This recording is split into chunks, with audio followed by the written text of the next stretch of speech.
আপনি কি এরকম কখনো ফিল করেন যে আপনার মা বাবা অথবা আপনার সন্তানের সাথে দিন দিন আপনার দূরত্ব বেড়ে যাচ্ছে?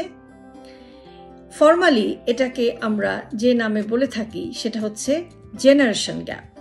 অর্থাৎ আপনার মা বাবা এক জেনারেশনের মানুষ, আপনি এক জেনারেশনের মানুষ এবং আপনার সন্তান আরেকটি জেনারেশনের মানুষ বা আরেকটি প্রজন্মের মানুষ। এখন এই যে এক প্রজন্ম থেকে আরেক প্রজন্মের মধ্যে দূরত্ব, এটাকে আমরা বলছি জেনারেশন গ্যাপ। তো আজকের ভিডিওতে আমি আপনাদের সাথে কয়েকটি টিপস অ্যান্ড ট্রিক্স শেয়ার করব, যে টিপসগুলো বা যে ট্রিক্সগুলো ফলো করলে আপনি আপনার এই যে আগের জেনারেশন অথবা পরের জেনারেশনের সাথে আপনার যে গ্যাপ বা দূরত্বটা আপনি ফিল করছেন সেটা কিছুটা কমিয়ে আনতে আপনাকে সাহায্য করবে। তো প্রথমে যেটা বলবো সেটা হচ্ছে যে রেসপেক্ট। আপনাকে প্রত্যেকটি জেনারেশনের চিন্তা ভাবনাকে শ্রদ্ধা করতে হবে বা রেসপেক্ট করতে হবে।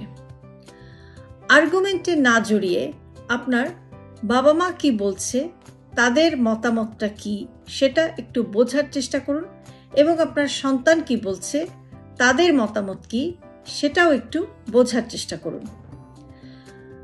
তর্ক বিতর্কে না জড়িয়ে আপনি যদি ধীরে ধীরে যুক্তি দিয়ে আপনার লজিকটাকে, দুই জেনারেশনের মধ্যে আপনি যদি আপনার লজিকটাকে স্ট্যাবলিশ করতে পারেন, তখন এই দূরত্বটা অনেকাংশেই কমে আসবে। তবে কোনো ক্ষেত্রেই খুব বাজে আর্গুমেন্টে জড়ানো যাবে না। সুন্দরভাবে আন্ডারস্ট্যান্ডিংয়ের মাধ্যমে এই দূরত্বটা কমিয়ে আনার চেষ্টা করতে হবে। এরপরে আরেকটি হচ্ছে যে জাজমেন্ট ফ্রি কমিউনিকেশন করুন। কখনোই নিজের জাজমেন্টটা আপনার আগের জেনারেশন বা আপনার পরের জেনারেশন কারো উপরে আপনি চাপিয়ে দেবেন না। আমরা অনেক সময় এরকম বলি যে বাবা মাকে আমরা এরকম বলি বা সন্তানদের এরকম বলি, তোমরা কিছু বোঝো না। আমরা বাবা মাদেরকে এরকম বলি যে আপনারা কিছু বোঝেন না, কারণ আপনাদের সময় এটা ছিল না, ওটা ছিল না। আবার আপনি সন্তানকেও এরকম বলেন যে তোমরা কিছু জানো না বা তোমরা কিছু বোঝো না। এটা কিন্তু খুবই ভুল একটি অ্যাপ্রোচ বা খুবই ভুল একটি প্রসেস। কেননা আপনাকে অবশ্যই দুটো জেনারেশনের ভিউটা বুঝতে হবে যে আপনার মা বাবা কোন পার্সপেক্টিভে কি বলছেন অথবা আপনার সন্তান কোন পার্সপেক্টিভ থেকে কি বলছে। এটা কিন্তু আপনি যদি একটু র্যাশনালি বোঝার চেষ্টা করেন তাহলে দেখবেন যে এটা কিন্তু আপনাদের এই দুই জেনারেশনের মধ্যে যে দূরত্ব, সেই দূরত্বটা কমিয়ে আনতে সাহায্য করবে। আপনার মা বাবার সাথে আপনার দূরত্ব অথবা আপনার সন্তানের সাথে, সন্তানের চিন্তা ভাবনার সাথে আপনার দূরত্ব। আরেকটি জিনিস, সবসময় চেষ্টা করবেন যে একটি কমন গ্রাউন্ডে আসতে। যেমন ধরুন যে আমাদের কিছু কমন ইভেন্ট থাকে পরিবারের সাথে, সেটা হচ্ছে যে মুভি দেখা অথবা রান্না করা অথবা গল্প করা অথবা খেলা দেখা। এই যে কমন জায়গাগুলো, এইভাবে যদি আপনি দুই জেনারেশনের মানুষের সাথে একটা কোয়ালিটি টাইম স্পেন্ড করতে পারেন, সেটাও কিন্তু এই দূরত্বটা কমিয়ে আনতে আপনাকে সাহায্য করতে পারে। আর সবসময় নতুন কিছু শেখার চেষ্টা করুন। আপনি একটি কথা মনে রাখবেন যে প্রতিটি জেনারেশনের মানুষের কাছ থেকেই কিন্তু নতুন কিছু শেখার আছে। যেমন ধরুন যে আপনার মা বাবা, তারা হয়তো আপনার জেনারেশনের চিন্তা ভাবনার মধ্যে নেই, কিন্তু আগের জেনারেশনে থাকায় তারা লাইফের আপনার চেয়ে আরও অনেকটা বেশি সময় তারা লাইফটাকে দেখেছেন, লাইফের স্ট্রাগলকে দেখেছেন।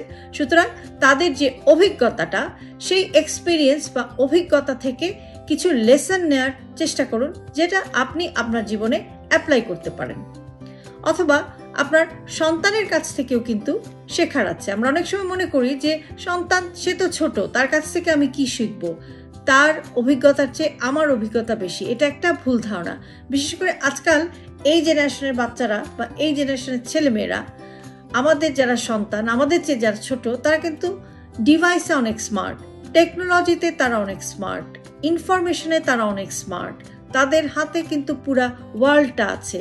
কাজেই টেকনোলজি যদি আপনি আপনার সন্তানের কাছ থেকে শিখতে পারেন অথবা এই অ্যাডভান্স স্মার্ট ওয়ার্ল্ড সম্পর্কে যদি আপনি তার কাছ থেকে শিখতে পারেন, সেটা কিন্তু আপনাদের মধ্যে এই গ্যাপ বা দূরত্বটা কমাতে সাহায্য করবে। আর সবশেষে যেটা বলবো সেটা হচ্ছে যে আপনাকে ধৈর্যশীল হতে হবে। আপনার জেনারেশন গ্যাপ বা আপনার মা বাবার সাথে আপনার দূরত্ব অথবা আপনার সন্তানের সাথে আপনার দূরত্ব কমাতে গেলে অবশ্যই আপনাকে ধৈর্যশীল হতে হবে, পেশেন্স রাখতে হবে, এবং এই পেশেন্স রাখার মাধ্যমেই কিন্তু আপনি আপনার পরিবারের যাদের সাথে আপনার মনে হচ্ছে যে আপনার ডিস্টেন্স হচ্ছে আপনার মা বাবার সাথে অথবা আপনার সন্তানের সাথে, সেই দূরত্বটা কিন্তু আপনি কমিয়ে আনতে পারবেন। আর যখনই আপনি এই বিভিন্ন জেনারেশনের মধ্যে দূরত্বটা কমিয়ে আনতে পারবেন বা জেনারেশন গ্যাপটা কমিয়ে আনতে পারবেন, তখনই কিন্তু আমাদের সম্পর্কগুলো অনেক বেশি রেসপেক্টফুল হবে, অনেক বেশি মজবুত হবে এবং অনেক বেশি সুন্দর হবে। আপনার ফ্যামিলিতে বা আপনার পরিবারে আপনি কিভাবে আপনার পরিবারের জুনিয়র সদস্য অথবা সিনিয়র সদস্যের সাথে এই জেনারেশন গ্যাপটি কমিয়ে আনার ব্যাপারে আপনি কি ভাবছেন বা আপনি কি টিপস অ্যান্ড ট্রিক্স অ্যাপ্লাই করছেন, আমার সাথে আপনি কিন্তু কমেন্ট বক্সে শেয়ার করতে পারেন। ভালো থাকবেন সবাই।